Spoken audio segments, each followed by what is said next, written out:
आज की सबसे बड़ी समस्या है विवाह में देरी। समय निकलता जा रहा है और विवाह में कोई ना कोई अड़चन आ रही है। रिश्ता होते होते रह जाता है या रिश्ता होने के बाद टूट जाता है। ऐसी कंडीशन में लड़का हो या लड़की, दोनों के मन पर गहरा आघात होता है। मन में नेगेटिविटी, लो कॉन्फिडेंस, एंजाइटी और यहाँ तक कि डिप्रेशन तक हो जाता है। तो चलिए आज की इस वीडियो में हम जानते हैं कि कुंडली में कौन से ग्रह योग होते हैं जिनके कारण विवाह में विलंब होता है। तो नमस्कार, स्वागत है आपका। वेलकम टू माय चैनल कल एस्ट्रोलॉजी।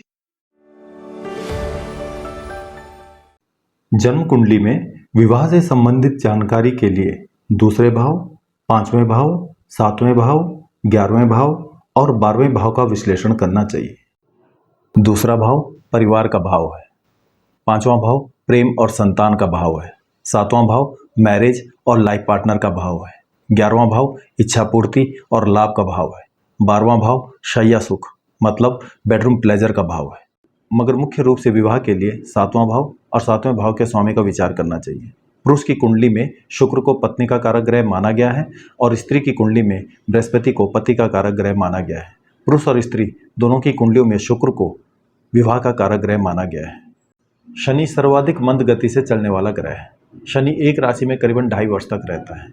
तो इसलिए यदि कुंडली में शनि सातवां भाव या सातवें भाव के स्वामी के साथ संबंध बना रहा हो तो विवाह में विलंब होने की संभावना सबसे अधिक होती है।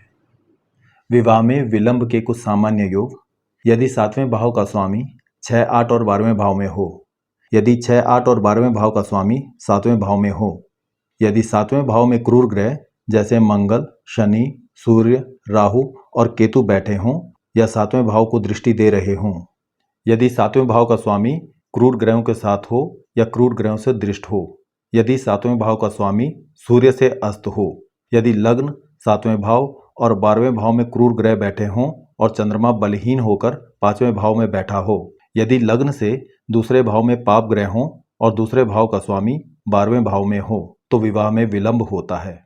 शनि और चंद्रमा के कुछ विशिष्ट योग जिससे विवाह में विलंब होता है: यदि जन्म कुंडली में शनि चंद्रमा के साथ लग्न या सातवें भाव में बैठा हो, यदि नवांश कुंडली में शनि चंद्रमा के साथ किसी भी भाव में बैठा हो, जन्म कुंडली में शनि लग्न या सातवें भाव में बैठा हो और चंद्रमा की उस पर दृष्टि हो, यदि शनि और चंद्रमा लग्न और सातवें भाव के स्वामी होकर एक दूसरे को देख रहे हों, यह योग मकर और कर्क लग्न की कुंडली में संभव है।